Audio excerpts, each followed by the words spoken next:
ಹೊಸದಕ್ಕಿಂತ digital ಸುದ್ದಿವಾಹಿನಿಯ ರೇಷ್ಮೆ ರಾಜನೀತಿ ದೈನಂದಿನ ವಿಶ್ಲೇಷಣಾ ಕಾರ್ಯಕ್ರಮಕ್ಕೆ ಸುಸ್ವಾಗತ. ಚುಟ್ಪುಟ್ ಖರ್ಗೆ, ರಫೇಲ್ ಗಾಂಧಿ.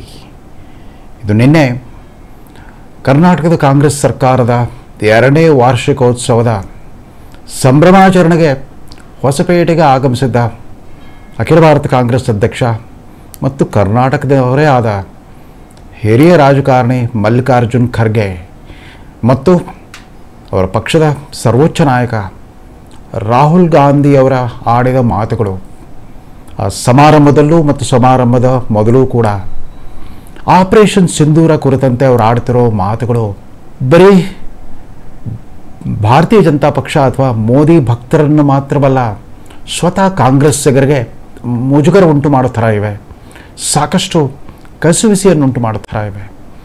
ಇದ್ಯಾಕೆ ಇದ್ದಕ್ಕಿದ್ದಂತೆ ಈ ವಯಸ್ಸಲ್ಲಿ ಖರ್ಗೆ ಅವರ ಬಾಯಿಂದ ಇಂಥ ಮಾತುಗಳು ಇಂಥ ಅಣಿಮುತ್ತುಗಳು ಉದುರಿದವು ಅಂತ ಕರ್ನಾಟಕ ಕಾಂಗ್ರೆಸ್ಸಿಗರೇ ನಿನ್ನೆ ಪರಸ್ಪರ ಆಡಿಕೊಳ್ಳುವಾಗಾಗಿತ್ತು. ಕರ್ನಾಟಕ ಸರ್ಕಾರದ 2 ವರ್ಷಗಳ ಸಾಧನೆ ಮತ್ತು ಸೋಲುಗಳ ಪರಾಮರ್ಶೆ ಮಾಡೋದ್ರ ಬದಲು, ಒಂದು ಪ್ರಾಮಾಣಿಕ ಪರಾಮರ್ಶೆ ಮಾಡೋದ್ರ ಬದಲು ಇದ್ದಕ್ಕಿದ್ದಂತೆ ಆಪರೇಷನ್ ಸಿಂಧೂರವನ್ನು ನೆನಪಿಸ್ಕೊಂಡ್ಬಿಟ್ಟು ಯಥಾ ಪ್ರಕಾರ ಮೋದಿ ವಿರುದ್ಧ ಒಂದು ನಿಂದನಾ ಕಾರ್ಯಕ್ರಮದ ಮುಂದುವರಿಕೆ ಥರ ಇತ್ತು ನಿನ್ನೆ ಸಂಭ್ರಮಾಚರಣೆ. ಮುಖ್ಯಮಂತ್ರಿಯವರೇನೋ ಭಾಳ ಅಬ್ಬರದಿಂದ ತಮ್ಮ ಸರ್ಕಾರದ 2 ವರ್ಷಗಳ ಸಾಧನೆಯನ್ನು, ಕೊಡುಗೆಗಳನ್ನು ಸ್ಮರಿಸ್ಕೊಂಡ್ರು. 5 ಗ್ಯಾರಂಟಿಗಳಲ್ಲದೆ 6ನೇ ಗ್ಯಾರಂಟಿ ಮನೆ ವಾಸವಾಗಿದ್ದವನೇ ಮನೆ ಒಡೆಯ ಅಂತ ದೇವರಾಜರ್ಸರ ನಂತರ ಅವರು ಉಳುವವನೇ ಹೊಲದೊಡೆಯ ಅಂದಿದ್ರು. ನಾನು ವಾಸವಾಗಿರುವವನೇ ಮನೆ ಒಡೆಯ ಅಂತ ಹೊಸ ಕಾನೂನು ತಂದುಬಿಟ್ಟಿದ್ದೇನೆ. ಲಂಬಾಣಿ ತಾಂಡೆಗಳಿಗೆ, ಬುಡಕಟ್ಟು ಜನಾಂಗದ ಹಟ್ಟಿಗಳಿಗೆ ಎಲ್ಲ ಕಡೆನೂ ಆ ವಾಸವಾಗ್ತಾ ತಳ ಸಮುದಾಯದ ಬಡವರಿಗೆಲ್ಲ ನಾನು ವಾಸದ ಹಕ್ಕು ಕೊಟ್ಟುಬಿಟ್ಟೆ ಅಂತೆಲ್ಲ ಹೇಳ್ಕೊಂಡ್ರು. ಅದರಲ್ಲಿ ಇದ್ದಕ್ಕಿದ್ದಂತೆ ಖರ್ಗೆ ಅವರಿಗೆ ನೆನಪಾಗಿದ್ದು ಆಪರೇಷನ್ ಸಿಂಧೂರಿ ನಂತರದ ಬೆಳವಣಿಗೆಗಳು. ಬಹುಶಃ ಅವರು ಆ ರೀತಿ ತಮ್ಮ ತಾಳ್ಮೆ ಕಳ್ಕೊಂಡು ಮಾತಾಡಿದ್ದಕ್ಕೆ ಕಾರಣ ಅವರದೇ ಪಕ್ಷದ ಹಿರಿಯ ನಾಯಕರುಗಳು ಪಕ್ಷದ ಹೈಕಮಾಂಡಿನ ಫತ್ವಾವನ್ನು ಧಿಕ್ಕರಿಸಿಬಿಟ್ಟು ನರೇಂದ್ರ ಮೋದಿಯವರು ನೇಮಿಸಿರೋ ಆ 7 ಸಂಸದರ ನಿಯೋಗಗಳ ಜೊತೆಗೆ ವಿದೇಶಕ್ಕೆ ಹೊರಡಲಿಕ್ಕೆ ತಯಾರಾಗಿರೋದು. ಬಹುಶಃ ಅದೇ ಅವರಿಗೆ ಸಾಕಷ್ಟು ಕಿರಿಕಿರಿಯನ್ನು ಉಂಟು ಮಾಡಿತ್ತು ಅಂತ ಕಾಣುತ್ತೆ. ಅವ್ರು ನಿನ್ನೆ ಮಾಡಿದ್ದಾದರೂ ಏನು, ಏಪ್ರಿಲ್ 22ರ ಪಹಲ್ಗಾಮ್ನಲ್ಲಿ ನಡೆದ ಭಯೋತ್ಪಾದಕರ ಹತ್ಯಾಕಾಂಡ ಏನಿತ್ತು, 26 ಮಂದಿ ಅಮಾಯಕ ಪ್ರವಾಸಿಗರ ಹತ್ಯಾಕಾಂಡ, ಅದು ಧರ್ಮದ ಹೆಸರು ಹೇಳಿ ಕೊಂದು ಹಾಕಿದ್ರಲ್ಲ, ಅದಕ್ಕೆ ಕಾರಣ ನರೇಂದ್ರ ಮೋದಿಯವರೇ ಅನ್ನೋ ರೀತಿಯಲ್ಲಿ ಮಾತಾಡಿದರು. ಆ ಘಟನೆ ನಡೆಯೋಕ್ಕಿಂತ ಪೂರ್ವದಲ್ಲೇ ಏಪ್ರಿಲ್ 17ನೇ ತಾರೀಕಿಗೆ ಪ್ರಧಾನಮಂತ್ರಿಯವರಿಗೆ ಒಂದು ಇಂಟೆಲಿಜೆನ್ಸ್ ವರದಿ ಬಂದಿತ್ತು. ನೀವು 17ನೇ ತಾರೀಕು ಏಪ್ರಿಲ್ 17ಕ್ಕೆ ಶ್ರೀನಗರಕ್ಕೆ ಹೋಗಬೇಡಿ, ಅಲ್ಲಿ ಭಯೋತ್ಪಾದಕರ ದಾಳಿಯ ಅಪಾಯ ಇದೆ ಅಂತ ಮುನ್ಸೂಚನೆ ಕೊಟ್ಟಿದ್ರು. ಅದರಿಂದ ತಮ್ಮ ಪ್ರವಾಸವನ್ನು ಕ್ಯಾನ್ಸಲ್ ಮಾಡಿಕೊಂಡು ಮೋದಿಯವರು ಪ್ರವಾಸಿಗರಿಗೆ ಯಾಕೆ ಹೇಳಲಿಲ್ಲ, ಜನಸಾಮಾನ್ಯರಿಗೆ ಯಾಕೆ ಮುನ್ನೆಚ್ಚರಿಕೆ ಕೊಟ್ಬಿಟ್ಟು ಅಲ್ಲಿ ಹೋಗಬೇಡಿ ಅಂತ ಹೇಳಿಲ್ಲ, ಇದು ಒಂದು ಘೋರ ಅಪರಾಧ ಅನ್ನೋ ರೀತಿಯಲ್ಲಿ ಮಾತಾಡಿದರು. ಅದಾದಮೇಲೆ ಏನೋ ಒಂದು ಚುಟ್ಪುಟ್ಟು ಯುದ್ಧ ನಡೀತು ಅಂತ ಆ 4 ದಿನಗಳ ಆಪರೇಷನ್ ಸಿಂಧೂರಿ ಮಿಲಿಟರಿ ಕಾರ್ಯಾಚರಣೆದ ಬಗ್ಗೆ ಈ ರೀತಿ ಹಂಗಿಸುವ, ಹೀಯಾಳಿಸುವ, ಮೂದಲಿಸುವ ಮಾತುಗಳು ಆಡ್ಬಿಟ್ರು ಖರ್ಗೆ ಅವರು. ಅವರ ಆವೇಶದ ಭರದಲ್ಲಿ ಆಡಿದ ಮಾತುಗಳು ಇಡೀ ರಾಷ್ಟ್ರಾದ್ಯಂತ ಯಾವ ರೀತಿಯ ಒಂದು ಆಕ್ರೋಶವನ್ನು ಹೊರಹಾಕಿದ್ವು ಅಂತಂದರೆ, ನಿನ್ನೆ ಸಂಜೆ ಇಡೀ ಕರ್ನಾಟಕದ ಮತ್ತು ರಾಷ್ಟ್ರ ಮಟ್ಟದ ಸುದ್ದಿವಾಹಿನಿಗಳಲ್ಲಿ ಅದೇ ಚರ್ಚೆ ಆಯಿತು. ವ್ಯಾಪಕವಾದ ಖಂಡನೆ ವ್ಯಕ್ತವಾಯಿತು. ಅವರ ವಿರೋಧಗಳಿಂದ ಮಾತ್ರವಲ್ಲ, ಅವರದೇ ಪಕ್ಷದ ಹಿರಿಯ ನಾಯಕ ಪಿ ಚಿದಂಬರಂ ಅವರೊಂದು ಕಾಲದಲ್ಲಿ ರಕ್ಷಣಾ ಸಚಿವರಾಗಿದ್ದರು, ಬಹುಕಾಲ ಹಣಕಾಸು ಸಚಿವರಾಗಿದ್ದರು. ಇವರು ಎಲ್ಲರಿಗಿಂತೂ ಪಕ್ಷದಲ್ಲಿ ಒಂದು ಹಿರಿತನದ ಸ್ಥಾನವನ್ನು ಇವತ್ತಿಗೂ ಉಳಿಸ್ಕೊಂಡು ಬಂದಿದ್ದಾರೆ. ಚಿದಂಬರಂ ಅವರೇ ಹೇಳಿದರು, ಈ ಸಂದರ್ಭದಲ್ಲಿ ನಾವು ಪ್ರತಿಕ್ರಿಯೆ ಕೊಡಬಾರ್ದು, ವ್ಯಕ್ತಿಗತವಾದ ಹೇಳಿಕೆಗಳಿಗೆ ಪ್ರತಿಕ್ರಿಯೆ ಕೊಡೋದು ಸೂಕ್ತವಲ್ಲ, ರಾಷ್ಟ್ರದ ಭದ್ರತೆ ಪ್ರಶ್ನೆ ಎದುರಾಗಿದೆ, ನಾವಿವತ್ತು ಒಂದು ಧ್ವನಿಯಲ್ಲಿ ಮಾತಾಡಬೇಕು ಅಂತ ಹೇಳಿದರು. ಅವ್ರಿಗೆ ಬಹುಶಃ ಕಾಡ್ತಾ ಇದ್ದಿತ್ತು, ಹೋಗಿ ನಮ್ಮ ಪಕ್ಷದ ರೆಬೆಲ್ ನಾಯಕನಾಗಿರೋ ಈ ಶಶಿ ತರೂರ್ನನ್ನು ಮೋದಿಯವರು ಒಂದು ವಿದೇಶಗಳಿಗೆ ಕಳಿಸ್ತಾ ಇರೋ ಸಂಸದರ ನಿಯೋಗಕ್ಕೆ ನಾಯಕನನ್ನಾಗಿ ಮಾಡಿಬಿಟ್ಟು ಇಷ್ಟೊಂದು ಟಾಮ್ ಮಾಡ್ತಿದ್ದಾರಲ್ಲ, ತಾವೇನೋ ದೊಡ್ಡ ಕ್ರಾಂತಿಯನ್ನು ಮಾಡಿಬಿಟ್ವಿ ಅನ್ನೋಂಗೆ ಹಾರಾಡ್ತಿದ್ದಾರಲ್ಲ ಅಂತಂದ್ಬಿಟ್ಟು. ಹೌದು, ಕಳೆದ 3 ದಿನಗಳಿಂದ ಆ ಶಶಿ ತರೂರರ ನೇಮಕ ಪ್ರಕಟಣೆ ಆಗ್ತಾ ಇದ್ದಾಗನೇ ಇಡೀ ರಾಷ್ಟ್ರಾದ್ಯಂತ ಒಂಥರ ಸಮಾಧಾನದ ಭಾವ ಮೂಡಿದೆ, ಸಂತಸದ ಭಾವನೆ ಮೂಡಿದೆ. ಅಯ್ಯೋ, ಕಡೆಗೂ ಮೋದಿ ಸರ್ಕಾರ ಪಕ್ಷ ಭೇದ ಹೊರತು ಯಾವುದೇ ಜಾತಿ ಧರ್ಮದ ತಾರತಮ್ಯವಿಲ್ಲದೇ ಕೆಲವು ಜನ ಯೋಗ್ಯರನ್ನ ಇಂಥ ಕೆಲಸಕ್ಕೆ ನೇಮಿಸ್ತಾ ಇದ್ದಾರಲ್ಲ, ಭಾರತದ ರಕ್ಷಣಾ ನೀತಿ ಮತ್ತು ವಿದೇಶಾಂಗ ನೀತಿಯ ಪರಿಚಯ ಮಾಡಿಕೊಡ್ಲಿಕ್ಕೆ, ಅದರಲ್ಲೂ ವಿಶೇಷವಾಗಿ ಆಪರೇಷನ್ ಸಿಂಧೂರ ನಡೆದಿದ್ದು ಪಾಕಿಸ್ತಾನದ ಜನತೆ ವಿರುದ್ಧ ಅಲ್ಲ, ಪಾಕಿಸ್ತಾನ ಪ್ರಚೋದಿತ ಭಯೋತ್ಪಾದಕರ ನಿರ್ನಾಮಕ್ಕಾಗಿ ನಡೆಸಿದ ಕಾರ್ಯಾಚರಣೆ ಅಂತ ಮನದಟ್ಟು ಮಾಡಲಿಕ್ಕೆ. ಅದಷ್ಟೇ ಅಲ್ಲ, ಇಡೀ ಜಗತ್ತಿಗೆ ಇವರೆಲ್ಲ ಪ್ರಳಯಾಂತಕರ ಆಗಿಬಿಡ್ತಾರೆ. ಇವತ್ತು ನೀವು ಪಾಕಿಸ್ತಾನಿ ಭಯೋತ್ಪಾದನೆ ವಿಚಾರದಲ್ಲಿ ಕಿಮ್ಮಕ್ಕಂದೇ ಹೋದರೆ ನಿಮಗೂ ಕೂಡ ನಾಳೆ ಅವರು ಬ್ರಹ್ಮ ರಾಕ್ಷಸರಾಗಿ ಕಾಡ್ತಾರೆ ಅನ್ನೋ ಆ ಕಠೋರ ಸತ್ಯವನ್ನು ಮನದಟ್ಟು ಮಾಡಲಿಕ್ಕೆ 7 ಸಂಸದರ ತಂಡಗಳನ್ನು ರಚಿಸಿದರು. ಅದರಲ್ಲಿ ಒಂದರ ನಾಯಕತ್ವ ಶಶಿ ತರೂರ್ ಅವ್ರಿಗೆ. ಅಂತಾರಾಷ್ಟ್ರೀಯ ವ್ಯವಹಾರಗಳಲ್ಲಿ ತಜ್ಞರನ್ನಿಸ್ಕೊಂಡ್ರು. ವಿಶ್ವಸಂಸ್ಥೆಯ ಅಸಿಸ್ಟೆಂಟ್ ಸೆಕ್ರೆಟರಿ ಜನರಲ್ ಆಗಿ ದಶಕಗಟ್ಟಲೆ ಕೆಲಸ ಮಾಡಿದ ಶಶಿ ತರೂರ್ ಆಯ್ಕೆ ಬಗ್ಗೆ ಇಡೀ ರಾಷ್ಟ್ರದಲ್ಲಿ ಯಾರಿಗೂ ಆಕ್ಷೇಪ ಇರಲಿಲ್ಲ. ಅದರಂತೆ ವಿವಿಧ ರಾಜಕೀಯ ಪಕ್ಷಗಳಿಂದ ಅವರು ಆರಿಸಿಕೊಂಡಿರೋ ನಾಯಕರುಗಳು, ತಂಡದ ನಾಯಕರು ಮತ್ತು ತಂಡದ ಸದಸ್ಯರುಗಳ ಬಗ್ಗೆ ಕೂಡ 2 ಮಾತಿರಲಿಲ್ಲ. ಪಕ್ಷ ಭೇದವೆಣಿಸ ತಮ್ಮ ಪಕ್ಷವನ್ನು ತೀವ್ರವಾಗಿ ವಿರೋಧಿಸೋ ತಮಿಳುನಾಡಿನ DMK ಪಕ್ಷದಿಂದ ಉದಯೋನ್ಮುಖಿ ನಾಯಕಿ ಕನ್ನಿಮೌಳಿ ಕರುಣಾನಿಧಿಯವರನ್ನ ಒಂದು ತಂಡಕ್ಕೆ ನಾಯಕರನ್ನಾಗಿ ಮಾಡಿದರು. ಅದೇ ರೀತಿ ಮಹಾರಾಷ್ಟ್ರದ BJP ಸರ್ಕಾರಕ್ಕೆ ಮುಳ್ಳಾಗಿ ಕಾಡ್ತಾ ಇರೋ ಶರದ್ ಪವಾರ್ ಅವರ ನ್ಯಾಷನಲ್ ಕಾಂಗ್ರೆಸ್ ಪಕ್ಷದಿಂದ ಅವರ ಪುತ್ರಿ ಸುಪ್ರಿಯಾ ಸುಳೆ ಅವ್ರನ್ನ ಮತ್ತೊಂದು ತಂಡದ ನಾಯಕಿಯನ್ನಾಗಿ ಮಾಡಿದರು. ಇದ್ಯಾವುದೂ ಕೂಡ ಕಾಂಗ್ರೆಸ್ಸಿಗರಿಗೆ ರುಚಿಸ್ತಾ ಇಲ್ಲ ಅಂತ ಕಾಣುತ್ತೆ. ನಮ್ಮ ಇಂಡಿಯಾ ಮೈತ್ರಿಕೂಟಕ್ಕೆ ಏನಾಗ್ಬಿಡ್ತು, ಒಬ್ಬರಾದ್ಮೇಲೆ ಒಬ್ರು ಕೈ ಕೊಡ್ತಾ ಇದ್ದಾರಲ್ಲ ಅಂತ. ಅದಷ್ಟೇ ಅಲ್ಲ, ಕಾಂಗ್ರೆಸ್ ಪಕ್ಷಕ್ಕೆ ಶಶಿ ತರೂರ್ ಆಯ್ಕೆ ಅವರಿಗೆ ಅಷ್ಟು ಮನಸ್ಸಿಗೆ ಬರಲಿಲ್ಲ. ಬೇರೆ 4 ಹೆಸರುಗಳನ್ನು ಕಳಿಸ್ಕೊಟ್ರು. ಕಾನೂನು ಸಚಿವ ಕಿರಣ್ ರಿಜಿಜು ಅವರು ಅವ್ರಿಗೆ ಸಂಪರ್ಕ ಮಾಡಿದ್ರಂತೆ. ಆಗ ಅವರು ಕೊಟ್ಟ ಹೆಸರುಗಳೇ ಬೇರೆ. ಅವ್ರು ಕೊಟ್ಟ 4 ಹೆಸರುಗಳ ಪೈಕಿ ಒಂದನ್ನು ಮಾತ್ರ ಇವರು ಆರಿಸ್ಕೊಂಡ್ರು. ಆನಂದ್ ಶರ್ಮಾ ಅವ್ರನ್ನ ಆರಿಸ್ಕೊಂಡ್ರು. ಹೌದು, ಆನಂದ್ ಶರ್ಮಾ ಮಂತ್ರಿ ಆಗಿದ್ದರು. ಅಂತಾರಾಷ್ಟ್ರೀಯ ವ್ಯವಹಾರಗಳ ಕುರಿತಂತೆ ಅಧಿಕಾರಯುತವಾಗಿ ಮಾತಾಡಬಲ್ಲ ಒಂದು ವಾಕ್ಚಾತುರ್ಯ ಮತ್ತು ಜ್ಞಾನ ಅವರಲ್ಲಿದೆ. ಸಂಸತ್ತಿನ ಕಲಾಪಗಳಲ್ಲಿ ಕೂಡ ಆನಂದ್ ಶರ್ಮಾ ಅವರ ಮಾತುಗಾರಿಕೆಗೆ ಸ್ವಲ್ಪ ಗೌರವ ಇದೆ, ಮಾನ್ಯತೆ ಇದೆ. ಅದರಿಂದ ಆರಿಸ್ಕೊಂಡ್ರು. ಅದ್ರ ಹೊರತುಪಡಿಸಿ ಇತ್ತೀಚೆಗೆ ಕಡೆಗಣಿಸ್ತಾ ಬಂದಿರೋ ಉತ್ತರ ಪ್ರದೇಶ ನಾಯಕ ಸಲ್ಮಾನ್ ಖುರ್ಷೀದ್ ಅವ್ರನ್ನ ಒಂದು ತಂಡಕ್ಕೆ ಸೇರಿಸಿದ್ರು. ಅದು ಕೂಡ ಇವರಿಗೆ ರುಚಿಸಲಿಲ್ಲ. ಎಲ್ಲಕ್ಕಿಂತ ಹೆಚ್ಚಾಗಿ ಈ ಮನೀಶ್ ತಿವಾರಿ ಕೂಡ ಮೋದಿ ಸರ್ಕಾರದ ಕ್ರಮವನ್ನು ಸಮರ್ಸ್ಕೊಂಡ್ಬಿಟ್ರು. ಈ ಅಮೆರಿಕ ಮಧ್ಯಪ್ರವೇಶದ ಬಗ್ಗೆ, ಟ್ರಂಪ್ ಅವರ ಹಸ್ತಕ್ಷೇಪದ ಬಗ್ಗೆ ಕಾಂಗ್ರೆಸ್ ಪಕ್ಷದಲ್ಲಿ ಕೋಕದ ಮಾತುಗಳು ಕೇಳಿಬಂದಾಗ ಮನೀಶ್ ತಿವಾರಿ ಒಂದು ದೊಡ್ಡ ಈ ಐತಿಹಾಸಿಕ ವೃತ್ತಾಂತವನ್ನೇ ಕೊಟ್ಬಿಟ್ರು. ಯಾವ ರೀತಿ 1990ರಿಂದ ಆರಂಭಿಸಿ ಇಲ್ಲಿವರೆಗೂ ಕೂಡ ಭಾರತ ಪಾಕಿಸ್ತಾನ ನಡುವೆ ಬಿಕ್ಕಟ್ಟುಂಟಾದಾಗಲೆಲ್ಲ ನೇಪಥ್ಯದಲ್ಲಿ ಒಂದೆಲ್ಲೊಂದು ರಾಷ್ಟ್ರ ಪ್ರಮುಖರು ಮಧ್ಯಪ್ರವೇಶ ಮಾಡ್ತಾನೆ ಬಂದಾರೆ ಅಂತ ಹೇಳಿಬಿಟ್ಟು ಪಕ್ಷದ ಹೈಕಮಾಂಡ್ಗೆ ಮುಜುಗರ ಉಂಟು ಮಾಡಿದರು. ಆದರೆ ಇವರೆಲ್ಲರೂ ಕೂಡ ಸ್ವಯಂ ಪ್ರತಿಭೆ, ಪರಿಶ್ರಮ ಮತ್ತು ಸಾಧನೆಯ ಮೂಲಕ ಮುಂಚೂಣಿಗೆ ಬಂದಿದ್ದಾರೆ. ರಾಷ್ಟ್ರದ ಭದ್ರತೆಗೆ ಸಂಬಂಧಪಟ್ಟ ವಿಚಾರಗಳಲ್ಲಿ ಅಧಿಕಾರಯುತವಾಗಿ ಮಾತಾಡಬಲ್ಲ ಒಂದು ಭಾಷಾ ಪಾಂಡಿತ್ಯ ಮತ್ತು ವಾಕ್ಚಾತುರ್ಯ ಇವರಲ್ಲಿತ್ತು. ಅದು ಕಿರಿಕಿರಿ ಮಾಡಿರ್ಬೋದು. ಅದು ಹೋಗಿ ಶಶಿ ತರೂರ್ 2 ವರ್ಷಗಳ ಹಿಂದೆ ಕಾಂಗ್ರೆಸ್ ಅಧ್ಯಕ್ಷತೆಗೆ ನಡೆದ ಚುನಾವಣೆಯಲ್ಲಿ, ಅಖಿಲ ಭಾರತ ಕಾಂಗ್ರೆಸ್ ಅಧ್ಯಕ್ಷತೆಗೆ ನಡೆದ ಚುನಾವಣೆಯಲ್ಲಿ ಹೈಕಮಾಂಡ್ ಅಭ್ಯರ್ಥಿಯಾಗಿ ಕಣಕ್ಕಿಳಿದ ತಮ್ಮ ವಿರುದ್ಧ ಸ್ಪರ್ಧೆ ಮಾಡಿಬಿಟ್ರಲ್ಲ ಈ ಶಶಿ ತರೂರ್. ತನ್ನ ನಾಯಕತ್ವಕ್ಕೆ ಸವಾಲು ಹಾಕಿ ಸೋತಿದ್ರಲ್ಲ ಶಶಿ ತರೂರ್.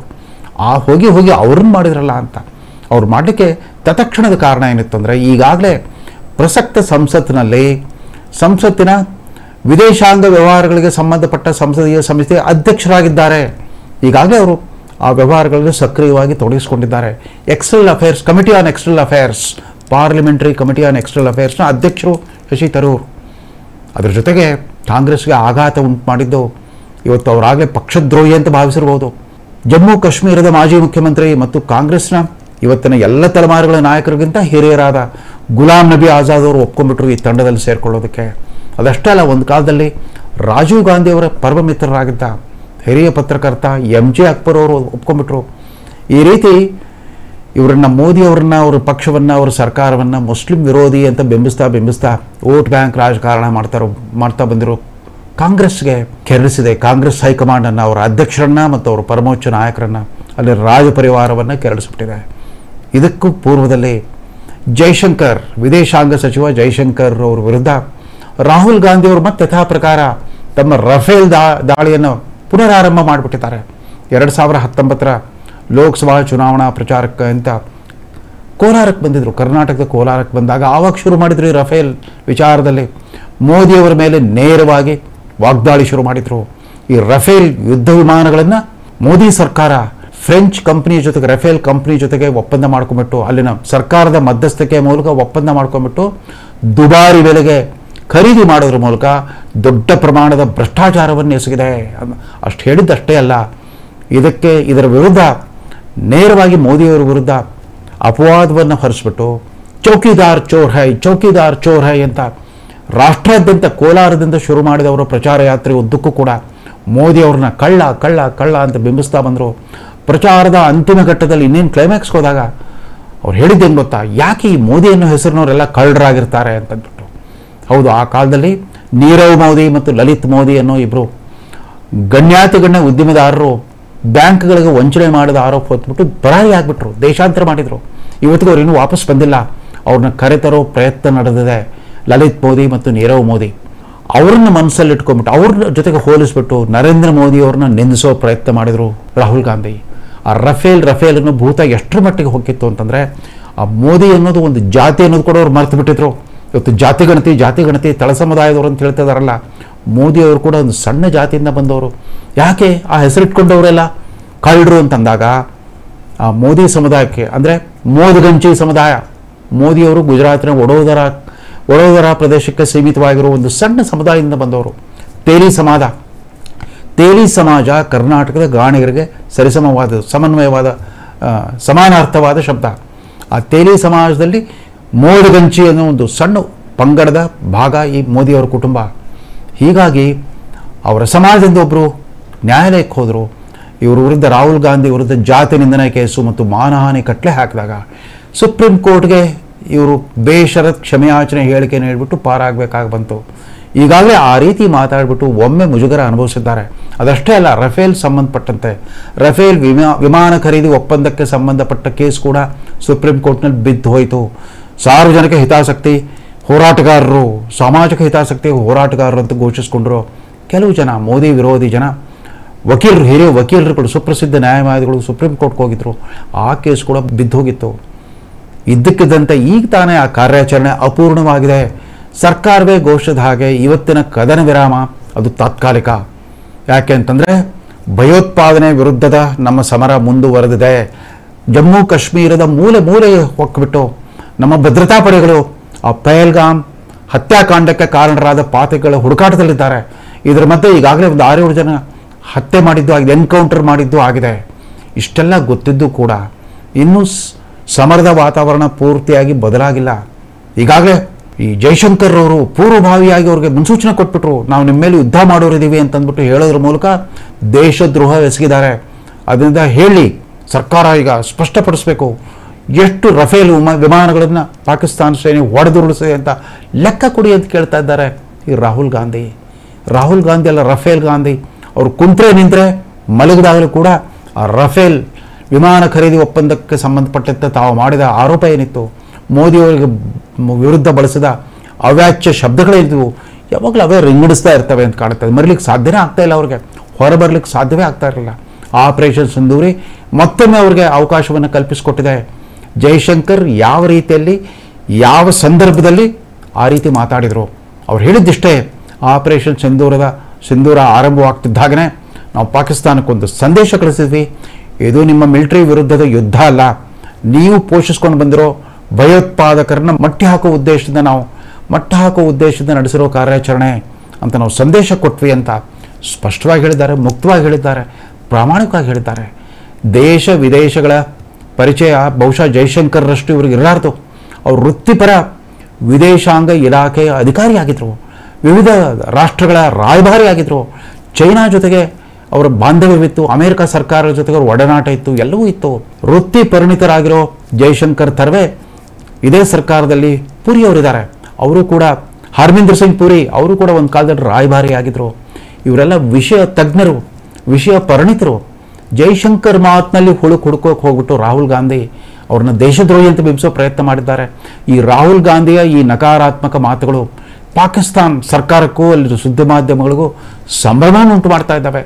ಇವರೆಲ್ಲ ಅಲ್ಲಿನ ಪತ್ರಿಕೆಗಳಲ್ಲಿ ಹೀರೋಗಳ ಥರ ಮಿಂಚ್ತಾ ಇದ್ದಾರೆ. ರಾಹುಲ್ ಗಾಂಧಿ ಅವರಾಗಲಿ, ಖರ್ಗೆ ಅವರಾಗಲಿ. ಅಷ್ಟೇ ಯಾಕೆ, ನಮ್ಮ ಮುಖ್ಯಮಂತ್ರಿ ಸಿದ್ದರಾಮಯ್ಯನವರು ಕೂಡ ಶಾಂತಿ ಬೇಕು ಅಂದಿದ್ರು ಯುದ್ಧ ಶುರು ಮಾಡಿದಾಗ. ಅದರಲ್ಲಿ ಚುಟ್ಪುಟ್ ಯುದ್ಧ ಅಂತ ಬಳಸಿದ್ರಲ್ಲ ನಿನ್ನೆ ಮಲ್ಲಿಕಾರ್ಜುನ್ ಖರ್ಗೆ ಅವರು, ಯಾಕೆ ಮರೆತು ಬಿಟ್ರ?